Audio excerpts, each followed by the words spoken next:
Carole, j'ai commencé un blog sur le célibat en 2014, donc quand j'étais célibataire, et je posais plein de questions sur le célibat, sur le couple selon Dieu. Je cherchais des réponses, je ne les trouvais pas toujours. Et en fait, j'ai commencé ça parce que j'ai réalisé que j'avais beaucoup de fausses croyances sur le couple. J'avais beaucoup de ce qu'on peut appeler forteresse de... Non, c'est bon, merci. En fait, je réalisais que le célibat, c'était un sujet tabou, en tout cas pour moi. Mais j'ai réalisé que, aussi dans beaucoup d'églises où on ne savait pas bien aborder le sujet. Et moi, la première, je n'osais pas en parler, je n'osais pas parler de mon désir de me marier, j'en avais un petit peu honte même. Et voilà, je pense que c'était... le fait de cacher ce sujet, enfin, en tout cas de ne pas en parler, d'avoir un petit peu peur d'aborder ça, finalement, je réalisais qu'il y avait plein de fausses idées qui étaient en train de se construire en moi. Donc, par exemple, je pensais que Dieu allait juste m'apporter mon mari comme ça, sur un plateau. J'avais l'impression que c'était pas spirituel de chercher quelqu'un ou même d'avoir ce désir dans mon cœur. Je pouvais en avoir honte. Et en fait, quand j'ai commencé à amener ce sujet à Dieu, et en fait, on a commencé à en parler dans mon église. J'ai réalisé que tout ça, c'était des mensonges. Et Dieu est venu démonter un à un ces mensonges. Et j'ai commencé vraiment à être super intéressée par ce sujet, de réaliser, waouh, mais je ne me suis pas du tout intéressée à ce sujet véritablement avant, j'en ai pas parlé. Et là, j'ai commencé à interroger tous les couples de mon église, leur demander, mais comment vous vous êtes rencontrés, qu'est-ce que Dieu vous a dit sur ce sujet, en fait, à faire un peu mes recherches. Et c'est là que j'ai commencé à écrire le blog et le livre qui est paru 3 ans plus tard. Donc ça a été... un livre qui retrace aussi tout mon processus avec Dieu de renouvellement de mes pensées et aussi un peu tout ce que j'ai expérimenté dans ma vie de célibataire. En fait, j'ai terminé quand j'ai commencé à construire un couple. Donc c'est vraiment un livre que j'ai écrit en tant que célibataire pour les célibataires. Donc voilà un petit peu comment j'ai démarré à vraiment creuser ce sujet. Et maintenant, j'aimerais donc commencer cet enseignement aussi au commencement, mais au commencement de l'humanité, au commencement de pourquoi Dieu a créé l'homme, la femme, pourquoi il a créé le couple, c'était quoi l'idée à la base. Et donc peut-être que je vais vous donner un petit peu les sujets que je vais aborder, comme ça vous avez un peu une idée. Je vais faire une première partie sur la genèse du couple, donc expliquer qu'est-ce que c'est le couple selon Dieu. Et je pense que c'est vraiment important de comprendre ça parce que ça va déterminer les réponses à toutes les autres questions qu'on va avoir ensuite. Ça va déterminer dans la pratique comment on va construire un couple, ça va déterminer en tant que célibataire comment on va s'attendre à Dieu dans ce domaine de notre vie, comment on va chercher un conjoint. Ça va déterminer comment on va voir la sexualité, ça va tout déterminer. Donc je vais commencer par ça et après j'irai dans la pratique pour les célibataires, pour les couples et je parlerai aussi un petit peu de sexualité. Et ensuite, après la pause, on a parlé de questions-réponses. Donc il y a plusieurs personnes d'entre vous qui m'ont envoyé des questions. Et donc c'est mon mari qui va faire un petit topo par rapport aux questions qui ont été reçues. Et j'inviterai aussi mon ami Frédéric qui est là à témoigner de son célibat, de son couple. Et s'il y a d'autres questions, vous pourrez également les poser, bien sûr. Donc, au commencement, le couple, c'est une idée de Dieu. Donc, si vous voulez aller avec moi, je ne sais pas si vous avez vos Bibles. Si vous les avez, c'est super. Sinon, vous l'aurez en audio. Genèse 1, donc c'est le premier chapitre de la Bible.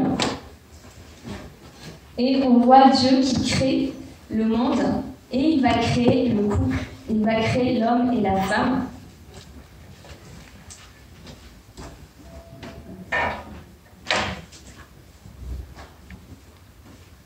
Je ne sais pas vous, mais moi quand j'étais célibataire, un des mensonges c'était de me dire mais le couple en fait c'est un désir humain, c'est pas très spirituel.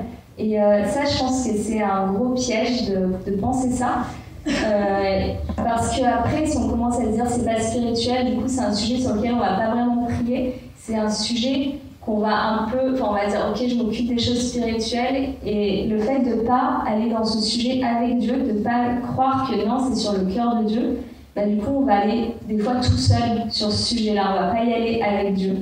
Donc ce que je veux vous montrer là, c'est que c'est vraiment une idée de Dieu. C'est Dieu qui a créé le couple et quand il crée quelque chose, il fait les choses parfaitement et il nous donne aussi les moyens de le vivre parfaitement. Donc je suis dans Genèse 1 au verset 26, donc c'est le 6e jour que Dieu dit « Faisons les hommes pour qu'ils soient notre image, ceux qui nous ressemblent, qu'ils dominent sur les poissons de la mer, sur les oiseaux du ciel, sur les bestiaux de toute la terre et sur tous les reptiles et les insectes. Dieu créa les hommes pour qu'ils soient son image. Oui, il les créa pour qu'ils soient l'image de Dieu. Il les créa hommes et femmes. » Donc on voit déjà dans ces premiers versets, le but de Dieu, c'est de créer son image sur la terre. Donc c'est hyper fort de réaliser que l'homme et la femme, ensemble, vont représenter Dieu sur la terre. Il les appelle à être ses représentants, ceux qui lui ressemblent. Donc c'est manifester en fait qui est Dieu. Donc c'est un appel qui est assez haut, on va dire, très élevé. Et aussi à dominer la terre. Qu'est-ce que ça veut dire? C'est à gérer la création. Donc c'est vraiment être représentant de Dieu sur les choses terrestres.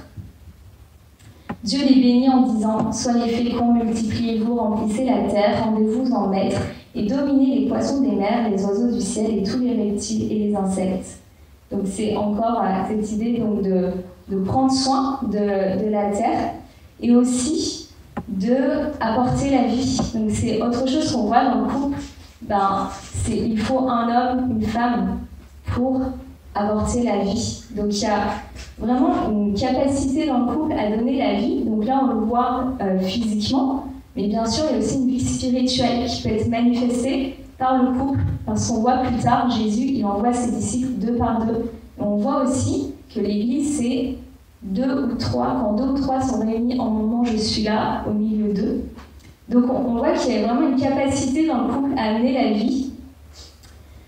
Et Dieu dit, voici je vous donne pour vous en nourrir toute plante portant sa semence, partout sur la terre, et tous les arbres fruitiers portant leur semence.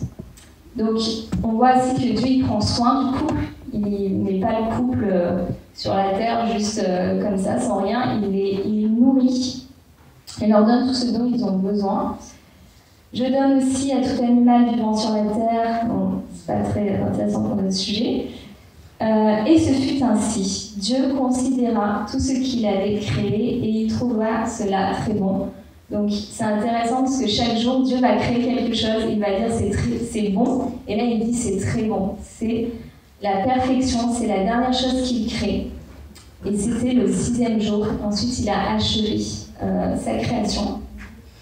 Et dans Genèse 2, on voit qu'il va revenir là-dessus, il va décrire un peu plus comment il a créé, pourquoi le couple, pourquoi l'homme et la femme, pourquoi il n'a pas créé juste un homme tout seul. Et donc si je vais Genèse 2, verset 15, l'Éternel Dieu prit l'homme et l'établit dans le jardin d'Éden pour le cultiver et le garder. Et je trouve ça vraiment fort que Dieu nous appelle à être ses représentants sur la terre. Il y a vraiment une confiance qui est donnée à l'homme. Là, il va cultiver le jardin d'Éden, il va cultiver le jardin que Dieu a créé avec toute la création de Dieu. Donc on voit cette relation qui était là au commencement entre Dieu et les hommes, une relation de confiance, une relation d'amour, de responsabilité. Et l'Éternel Dieu ordonna à l'homme, mange librement des fruits de tous les arbres du jardin. Donc il bénit vraiment l'homme avec une plénitude. Et il va aussi le bénir avec la liberté. Parce qu'il lui dit, mange librement des fruits, sauf du fruit de l'arbre, du choix entre le bien et le mal. De celui-là, n'en mange pas, car le jour où tu en mangeras, tu mourras. Donc il lui donne aussi cette possibilité de sortir de ce que Dieu a créé, de sortir de la volonté de Dieu et de choisir par lui-même qu'est-ce qui est bien, qu'est-ce qui est mal. Et ensuite, l'Éternel Dieu dit « Il n'est pas bon que l'homme soit seul, je lui ferai une aide qui soit son vis-à-vis. » Donc entre parenthèses, le mot qui est utilisé, qui est traduit pour aide, c'est aussi un mot, en fait c'est un mot qu'on retrouve dans la Bible. Soit il qualifie Ève, soit il qualifie Dieu en tant que secours. Donc c'est pas juste, c'est pas une aide ménagère qui lui crée. C'est un secours. Donc c'est vraiment, on voit qu'il y a une interdépendance de l'homme et la femme, qu'ils ont besoin l'un de l'autre. Et donc ensuite, je ne vais pas tout lire là, mais Dieu il amène devant Adam des animaux pour voir qui pourrait être une aide. Et il voit qu'il n'y a personne parmi ces animaux qui peut être une aide. Et c'est là que Dieu, donc je reprends verset 21, l'Éternel Dieu plongea l'homme dans un profond sommeil pendant que celui-ci dormait. Il prit une de ses côtes et referma la chair à la place. Puis l'Éternel Dieu forma une femme de la côte qu'il avait prise de l'homme et il l'amena à l'homme. Donc c'est Dieu qui crée la femme à partir de l'homme. Donc au début on voit qu'il crée l'homme, homme et femme, et là c'est comme s'il sépare pour avoir l'homme, la femme, et ensemble ils vont représenter Dieu et ils vont être complets. Donc l'homme s'écria, voici bien cette fois celle qui est eau de mes os, chair de ma chair. Elle sera appelée femme car elle a été prise de l'homme. Donc on voit que l'homme il est ébahi, il est hyper content. Et c'est pourquoi un homme se séparera de son père et de sa mère et s'attachera à sa femme. Et les deux ne feront plus qu'un. Donc là on voit aussi l'appel du couple à être un. Et qui est un dans la Bible? C'est Dieu. L'Éternel, Dieu est un. C'est dans Deutéronome 6. Écoute Israël, l'Éternel, notre Dieu, l'Éternel est saint. Donc ça c'est vraiment important, l'unité. J'en reparlerai plus tard par rapport au côté pratique aussi dans le couple. Dieu appelle l'homme et la femme dans le couple à être un, spirituellement, émotionnellement, physiquement. C'est un appel que Dieu a donné à l'homme et à la femme. Et on va voir plus tard qu'est-ce que ça veut dire concrètement. Et il finit en disant « L'homme et sa femme étaient tous deux nus sans en éprouver aucune honte. » Et ça parle vraiment de cette confiance qu'ils avaient. Vous voyez, comme les bébés, les petits-enfants, en dessous d'un certain âge, ils peuvent être nus, ils n'ont aucune honte. Parce qu'il n'y a pas encore la conscience du péché, il n'y a pas de méfiance en fait, il y a vraiment une confiance. Et c'était tellement la plénitude dans ce jardin qu'il y avait cette confiance entre l'homme et la femme, où ils pouvaient être nus, ils n'en avaient pas honte. Et ce qu'on voit se passer après,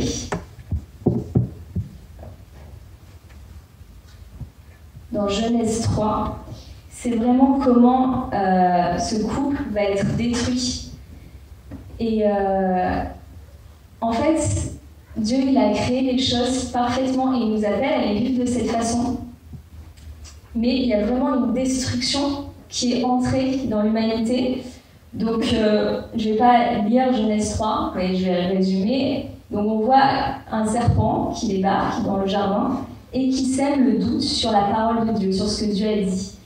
Il tente Ève, il lui demande « Mais Dieu a-t-il vraiment dit ça? Est-ce que Dieu, non mais pas du tout, ce qu'il a dit c'est pas vrai ?» Et donc il y a vraiment il joue avec la séduction. Et ça c'est quelque chose qui arrive tous les jours dans nos vies. Où il y a souvent une petite voix qui vient et qui nous dit que ce serait mieux en dehors de la volonté de Dieu, ce serait mieux en dehors de la façon dont Dieu a créé le couple, qu'il y a sûrement quelque chose de mieux. Et bien sûr, on vit dans une société où il y a peu de gens qui vivent le couple selon Dieu. Et c'est très facile de se dire « Ah mais ça a l'air tellement séduisant, ça a l'air tellement beau de l'extérieur. » Et ça, c'est le serpent qui continue à nous faire croire qu'il y a mieux ailleurs, à nous faire croire que Dieu il n'a pas vraiment dit ça, que ses promesses ne sont peut-être plus pour aujourd'hui. Donc je peux donner un exemple très simple comme la sexualité en dehors du mariage. Ça peut être très séducteur. On peut avoir l'impression en ayant des relations sexuelles en dehors du mariage qu'on est un avec l'autre, on a l'impression ça peut donner une impression d'unité, sauf qu'on ne peut pas être un avec quelqu'un véritablement selon Dieu si on n'est pas d'abord un spirituellement. Parce que l'unité, elle n'est pas que physique. Et quand on vit quelque chose de physique, il se passe aussi des choses dans le spirituel. Et quand on ne construit pas une unité, d'abord spirituellement et aussi dans l'âme, c'est-à-dire dans les émotions, avec notre volonté, on peut avoir des relations sexuelles avec quelqu'un, peut-être que ça a l'air super sur le moment, mais c'est comme une coquille vide. Et plus ou moins vite, il y a l'euphorie ressentie qui va laisser la place à la frustration, à l'envie de plus. Et la Bible nous parle très clairement de la convoitise. Et qu'est-ce que c'est la convoitise? C'est désirer les choses qui ne nous appartiennent pas ou qui ne nous appartiennent pas encore. Et tant qu'on n'est pas marié, le corps de l'autre ne nous appartient pas. Tant que nous n'avons pas vécu une alliance devant Dieu. Et cette convoitise, elle produit la mort en fait, derrière. Elle va vraiment détruire le cœur, elle va détruire la joie. Et c'est triste, mais c'est vraiment ce qu'on voit pour des couples qui vivent une sexualité trop tôt, à un moment où Dieu ne l'a pas voulu. C'est un petit peu l'envie toujours d'avoir plus. Et cette envie d'avoir plus, elle va détruire la joie de la sexualité que Dieu a prévue, qui est vraiment pour le couple. Parce qu'on va toujours avoir envie de vivre des expériences nouvelles, quelque chose d'autre, si, en fait, tant qu'on ne se repent pas, bien sûr, de cette convoitise, c'est un peu une soif qui est insatiable. Donc, pour revenir à Adam et Ève, donc, ils ont fait le choix de choisir par eux-mêmes ce qui est bien ou mal. Ils ont fait le choix d'arrêter d'écouter Dieu. Ils ont été séduits par le serpent. Ils ont mangé de ce fruit. Donc, leurs yeux se sont ouverts. Et là, qu'est-ce qu'ils ont vu? Ils ont vu qu'ils étaient nus. Et c'est la méfiance qui s'est installée dans le couple. Donc on se couvre, on se cache, la confiance est brisée. Il y a une séparation qui arrive entre eux et Dieu, et aussi entre eux dans le couple. Et Dieu va venir leur poser des questions pour essayer de les ramener. Et ça va être la question que Dieu va poser à l'humanité à partir de là, c'est où es-tu? Et cette question, on a vraiment le choix face à cette question de dire là où on en est réellement et d'avouer notre péché. Et la Bible nous dit que celui qui avoue son péché, Dieu le pardonne. Ou alors on peut se cacher, ou alors on peut accuser notre père, notre mère, on peut accuser notre voisin, notre mari, peu importe, on peut accuser comme Adam et Ève l'ont fait. Donc Adam a accusé Ève de l'avoir tenté, Ève a accusé le serpent. Et on voit que ce cycle d'accusation, il a commencé dans le couple à ce moment-là. Et c'est un peu la base de la psychologie moderne. C'est pas moi, c'est pas ma faute, j'ai été blessée. Ou voilà, il y a eu des circonstances atténuantes, ce n'est pas ma faute. Et le fait de s'enfermer là-dedans, ça va amener des conséquences très graves. Et on voit dans la suite, en fait, tous ceux qui ont lu l'Ancien Testament, vous savez, c'est pas très beau à lire, des fois. C'est assez dur qu'on voit par la suite que Ève, elle va rejeter la paternité d'Adam. Quand elle tombe enceinte, elle dit « Moi et l'Éternel, nous avons enfanté », donc c'est comme s'il n'y a plus d'Adam. Ensuite, on voit la violence, donc avec Caïn qui tue son frère Abel. Ensuite, on voit la polygamie arriver dans le chapitre suivant, donc, qui signifie un profond mépris de la femme, puisque si on peut avoir deux femmes, ça voudrait dire qu'une femme en vaut une moitié. Et donc on voit que ça se perpétue tout au long de l'Ancien Testament et ça se perpétue encore aujourd'hui. Où donc je donne des exemples plutôt rattachés au couple parce que c'est le sujet. Mais voilà, dans le couple, on peut passer d'une relation à une autre, on peut être rejeté, on peut rejeter l'autre, on peut mépriser, il n'y a pas de confiance, une peur de l'engagement, de l'adultère, etc., etc. Donc voilà, tous les domaines de notre vie vont être corrompus à partir de ce moment-là. Et tant qu'on ne revient pas vers Dieu, tant qu'on ne répond pas à cette question « Où es-tu ?», c'est ce qu'on va vivre en fait. C'est vraiment les conséquences du péché.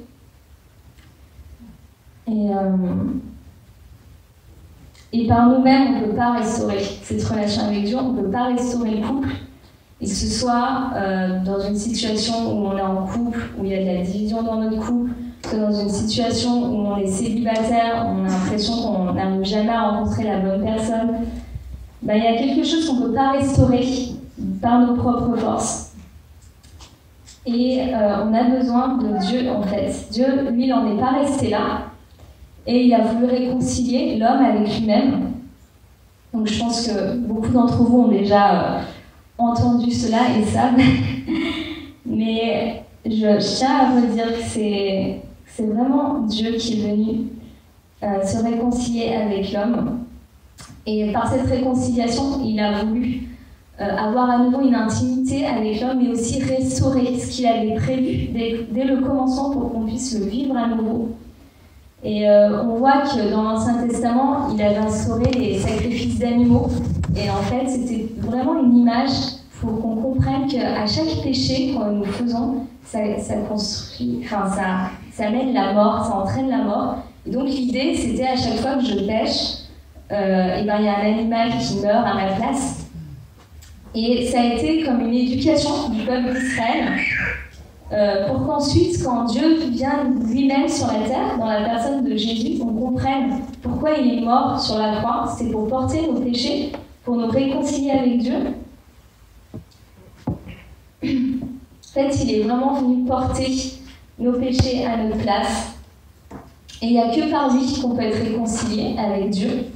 Il n'y a aucun autre moyen. On peut essayer de faire des bonnes choses, de se racheter. Ça ne marche pas.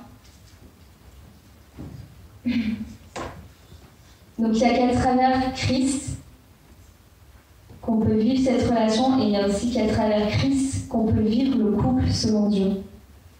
Et c'est par sa grâce. Alors comment faire? Comment vivre ce couple selon Dieu? Comment vivre cette intimité avec Dieu?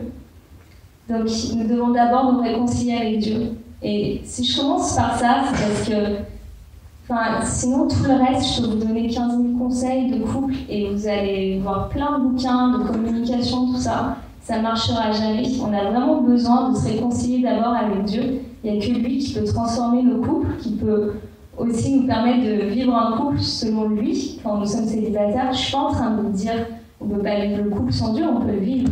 Mais le couple selon Dieu, c'est-à-dire le couple tel que Dieu l'a créé, il n'y a qu'avec lui qu'on peut le vivre. Donc comment faire? Déjà, nous devons arrêter de chercher des solutions par nous-mêmes. Nous devons reconnaître que seul Christ peut nous sauver de nos péchés. Il n'y a que lui qui peut nous réconcilier. C'est vraiment reconnaître qui nous sommes, reconnaître qu'on est profondément pécheurs, qu'il y a quelque chose en nous qui nous pousse à pécher sans arrêt. Même si on a envie de faire le bien, on finit toujours par faire le mal. Et il y a un moment où on doit le reconnaître devant Dieu et dire « Dieu, je n'y arrive pas et j'ai besoin de toi ». Et nous devons nous soumettre à lui, chercher sa volonté dans tous les domaines de notre vie. Faire de Jésus notre sauveur, c'est-à-dire celui qui nous sauve de ce cycle infernal où on a toujours envie de faire le bien, on n'y arrive pas et on se retrouve dans la boue. Donc il n'y a que lui qui peut nous sauver. Et faire de Jésus notre Seigneur, c'est-à-dire celui qui va nous conduire, nous soumettre à son autorité, lui obéir, chercher sa volonté dans tous les domaines de notre vie. Et donc les relations hommes-femmes, c'est un de ces domaines à soumettre à l'autorité de Dieu. C'est un domaine sur lequel nous devons écouter Dieu. Quand nous avons choisi de donner notre vie à Christ, c'est pas je donne ma vie, mais bon, les relations de femmes, c'est un truc humain, donc j'y vais moi-même avec 3 petits conseils. Non, je dois vraiment soumettre ce domaine à Dieu. Je dois l'écouter, chercher sa volonté. Et je dois marcher selon l'Esprit de Dieu. Donc, qu'est-ce que ça veut dire marcher selon l'Esprit de Dieu? Oui, quand nous nous soumettons à Dieu, quand nous vivons cette repentance devant lui, Dieu vient nous faire naître de nouveau. Et à partir de là, il va mettre son esprit en nous pour que nous ne marchions pas selon une loi morale, des principes ou ce que nous avons envie, mais que nous marchions selon l'Esprit de Dieu. C'est l'Esprit de Dieu qui va nous conduire. Et je vais vous lire peut-être 2 versets qui parlent de ça. Donc Tite 3, versets 3 à 7, qui va résumer un petit peu tout ce que je vous ai dit. « Car il fut un temps où nous-mêmes, nous vivions en insensés, dans la révolte contre Dieu, égarés, esclaves de toutes sortes de passions et de plaisirs. Nos jours s'écoulaient dans la méchanceté et dans l'envie. Nous étions haïssables et nous nous haïssions les uns les autres. Mais quand Dieu, notre Sauveur, a révélé sa bonté, donc c'est vraiment par amour que Dieu a fait ça, qu'il est venu nous chercher. Donc quand Dieu, notre Sauveur, a révélé sa bonté et son amour pour les hommes, il nous a sauvés. S'il l'a fait, ce n'est pas parce que nous avons accompli des actes conformes à ce qui est juste. Non, il nous a sauvés parce qu'il a eu compassion de nous, en nous faisant passer par le bain purificateur de la nouvelle naissance. Donc c'est ce que je viens de vous expliquer. Et ce bain purificateur, c'est vraiment Dieu qui nous nettoie de nos péchés et qui nous fait renaître pour une vie nouvelle où nous ne marchons plus selon des principes humains, mais nous marchons selon son esprit qui nous conduit. Donc je reprends le verset, c'est-à-dire en nous renouvelant par le Saint-Esprit. Cet esprit, il a répandu sur nous avec abondance par Jésus-Christ, notre Sauveur. Il a fait pour que, déclarés justes par sa grâce, nous devenions héritiers selon notre espérance de la vie nouvelle. Et je vais lire un autre verset, c'est Galates 5, versets 16 et 18. Je vous dis donc ceci, menez votre vie dans la dépendance du Saint-Esprit, et vous n'obéirez pas aux désirs qui animent l'homme livré à lui-même. Donc il n'y a que Dieu qui peut venir changer nos cœurs et mettre les désirs de son esprit en nous par nous-mêmes. C'est pas possible, on va toujours avoir des désirs qui vont aller contre Dieu, même malgré nous. Car ces désirs sont diamétralement opposés à ceux de l'esprit. Et l'esprit a des désirs qui s'opposent à ceux de l'homme livré à lui-même. Les deux sont opposés l'un à l'autre. C'est pourquoi vous ne pouvez pas être votre propre maître.